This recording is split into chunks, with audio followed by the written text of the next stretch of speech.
Good morning, everyone. This is Jill Raven Stevenson on my channel, Juniper Sage. We had a moment with Sage this week. We're going to have another one to kind of complete our time together. I've been feeling heavy in thought. Didn't realize how heavy thoughts can be. It's like a backpack full of rocks. And I was really thinking about our week around looking at the irritants within our system, getting to know them. Is it something that we're growing with, like having a pearl around, or is it something that's in our field and we're learning about recognizing the difference, right? This is someone else's energy, this is my energy. Because in truth, the only responsible energy that we have is for our own energy. So when energy's in our system, especially for those of us that feel like a nurturing energy or this over responsibility, like I'm responsible for everyone's safety, health, well-being, happiness, whatever we feel we're responsible for, that's actually what keeps the energy in our field. So we did a deep dive by working with Mother Ocean to kind of get to, and being encased in a pearl, right, an orb of light, a pearl of wisdom, to get to start to unravel a little bit about what are we actually learning. And we took the avenue of how to learn about this through the duality of our beings. So that positive negative force. So I was thinking about this a little bit during my conversation with somebody. That was the other recommendation, is to watch conversation that comes up around whatever it is that you touched into.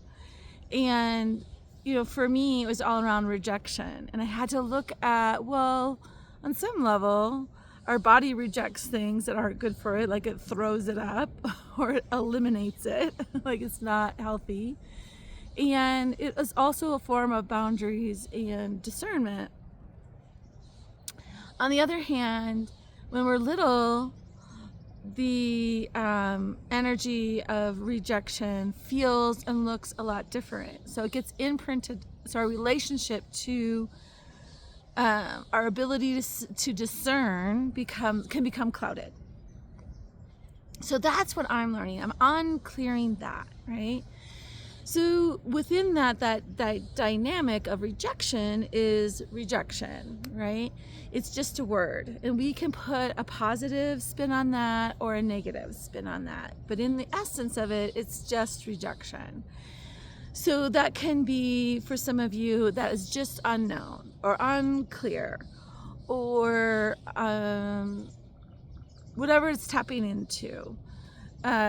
So the idea of that we did yesterday was to kind of look at how do we neutralize that polarity so that we can experience the wisdom within that, right? So we can learn something from that polarity, that duality, and in that, then our choices become more free. So what we did yesterday in that is we developed an affirmation, and that affirmation is a step towards allowing us to loosen up and really come into that we have the freedom to choose, right? So we're untangling energy, or releasing binds that we have with ideas, experiences, or people. And so today what we're going to do is we're going to kind of work with the earth. So yesterday we worked with kind of that creative essence. We worked with color and form and movement. We used the infinite sacred symbol. And today what we're going to do is we're going to work with a gift from Mother Earth. And this is I love how life works sometimes, like these little tiny moments of just remembering to surrender and follow my heart. So I was out walking this morning and, trying to settle in to, what I can do to complete, what would be a completion step in our week. And I was thinking about really allowing ourselves to experience peace in that area that we tapped into on Tuesday, the first day of this sequence.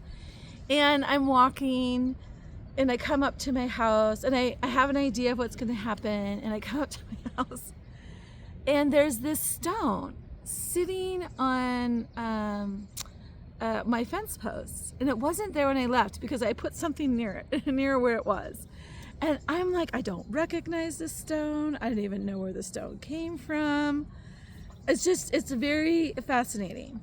So, and it's the shape of a heart and it fits in my palm. So I was like, went to my husband, I'm like, did you put this stone right there? Like thinking maybe he had done something. No, he hadn't done anything.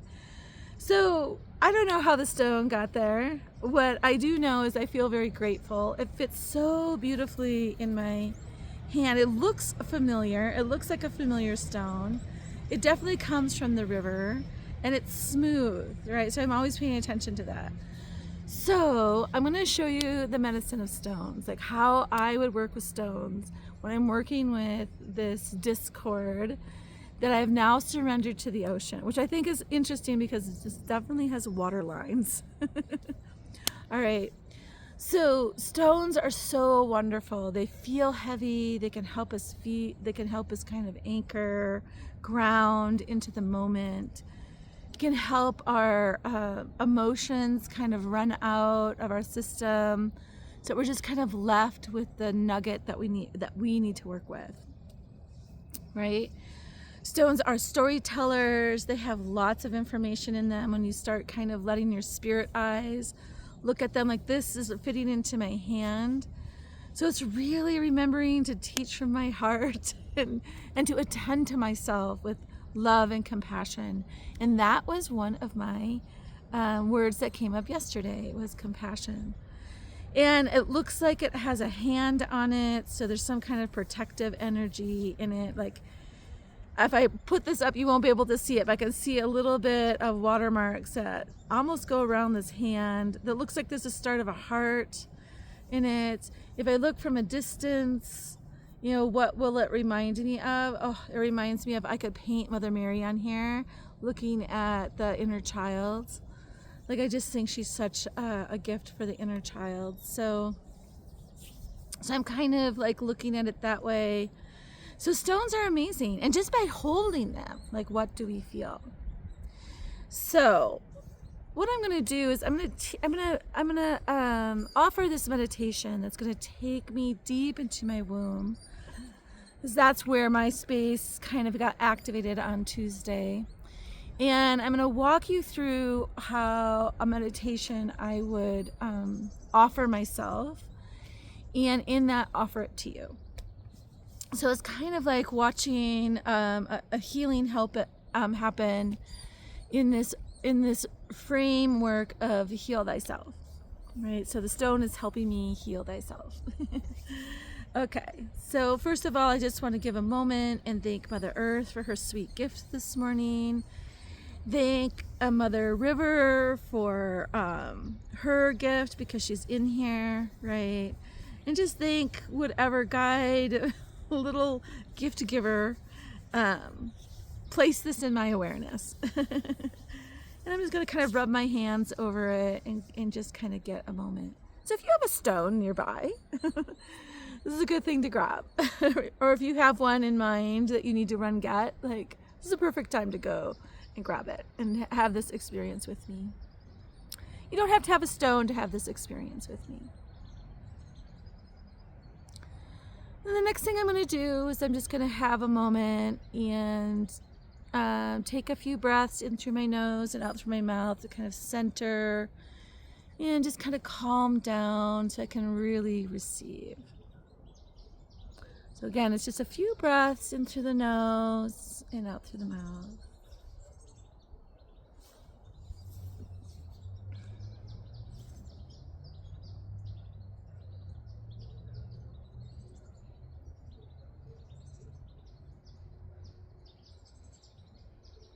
The next thing I'm going to do is just recognize when we put a healing in motion, when we release it through prayer, through intent, through speaking it out loud, through writing it down, through painting it, we begin a sequence of change. So the first thing I'm going to do is let my body just recognize that we're changing, right? That this is a sequence of transformation. I'm transferring that sand into a pearl.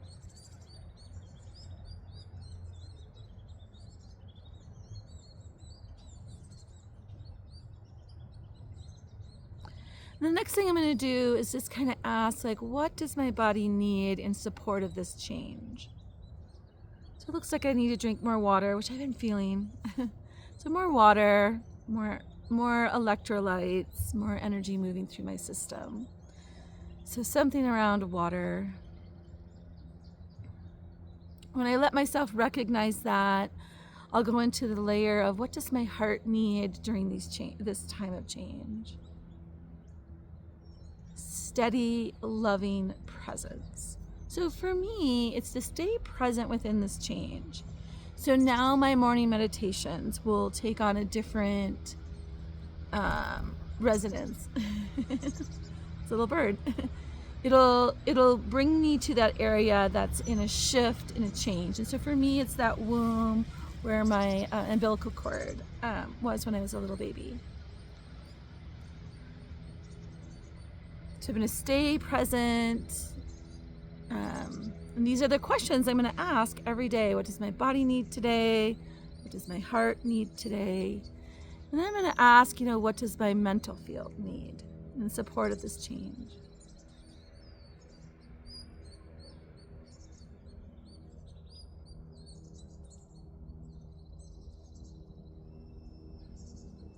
And it's to be silent. So it's when I start to run away, to bring it back to my womb.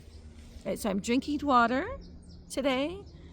I'm giving a moment with my womb. I'm watching how my thoughts can flitter. Now I'm going to ask what my spirit needs today in this moment of transformation.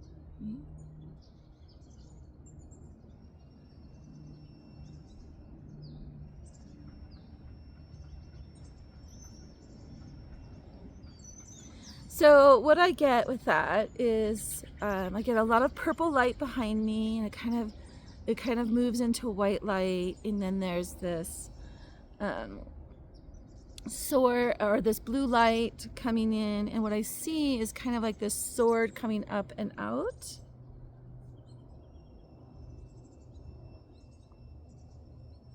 And it's surrendering truths that are not mine. Somebody has a truth doesn't mean I need to make it my truth, right? Or I need to be affected by that truth, or I need to digest that person's truth. I need to think about it. No, I just need to release it right now.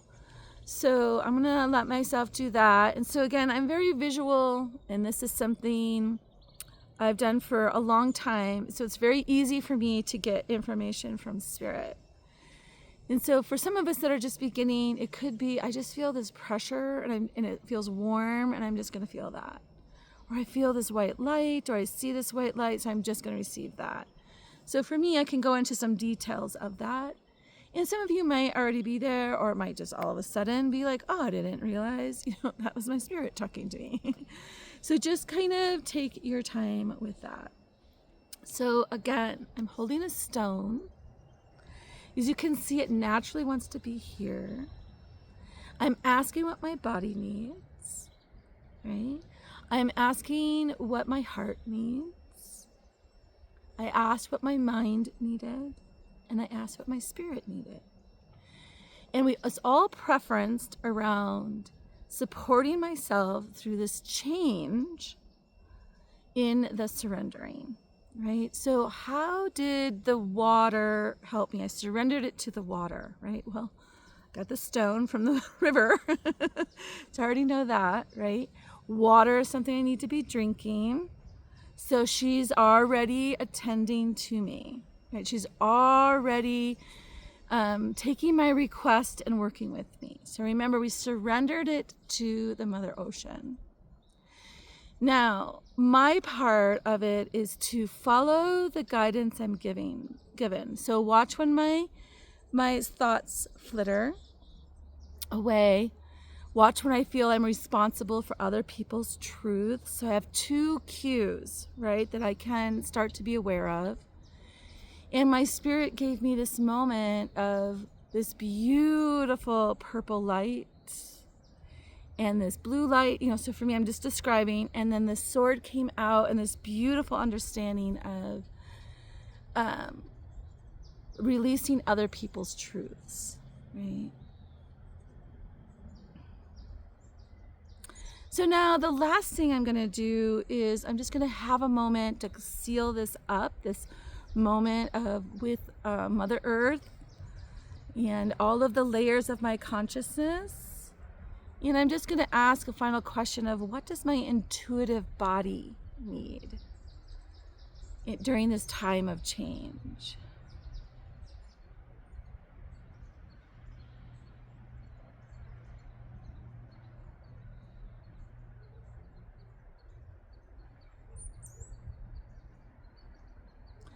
To honor my intuition and honor my family's intuition and honor my mom's intuition, honor my grandmother's intuition, my great-grandmother's intuition, my daughter's intuition, my son's intuition.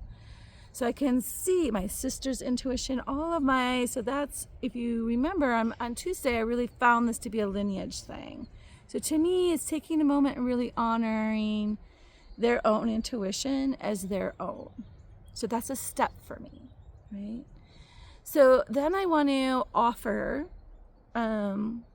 gratitude to whatever part of those 5 bodies of consciousness that feels tender. So for me, my intuition one felt very tender.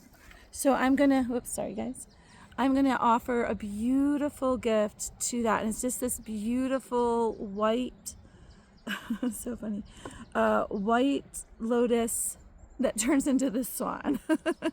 So it's a feeling I get from that visual. So this is purity of being and this beautiful swan that comes up. And she's almost like cutting me off from my mother's intuition, my grandmother's intuition, so I can just be in my own senses. So just walking back. So I'm walking myself back to help you think about walking yourself back. So if I walk back, one of the things that I started on Tuesday was this disconnecting my umbilical cord from my lineage. And here it is, disconnecting my intuitive senses, my psychic senses from my lineage, right? So there's a process that I'm still kind of gathering back my energy. So it shows me where I'm kind of maybe leaking energy, or I open up energy, a vulnerable place in my being, getting information that's not mine, maybe taking on something that's my mother's wound or great-grandmother's wound, I'm not sure. But the idea is then I am like, okay, I'm in awareness around it. Okay, I have little friends here. Hi, guys. Okay, so with that, hi, Bagheera. Get to go, sweetheart. So with that, have fun with this, right? And remember, we're going to end it with a gift of what blessing do you give the most vulnerable part with that, right? And then in that, allowing water to come in and just kind of wash over you. Like, what would it feel like if Mother Earth right now Mother Ocean right now poured her energy all the way through you, right? Like, what would that be? What would that feel like? All right, you guys. So this is a sequence you could do all next week, right? You could this is what I'm going to be doing for the next 7 days, is sitting with this meditation of honoring my change, going through my 5 bodies of consciousness, giving gratitude to the vulnerable places that is changing, and letting Mother Water come over me. All right, you guys, enjoy this. I've got a busy morning all of a sudden here. All right, many blessings.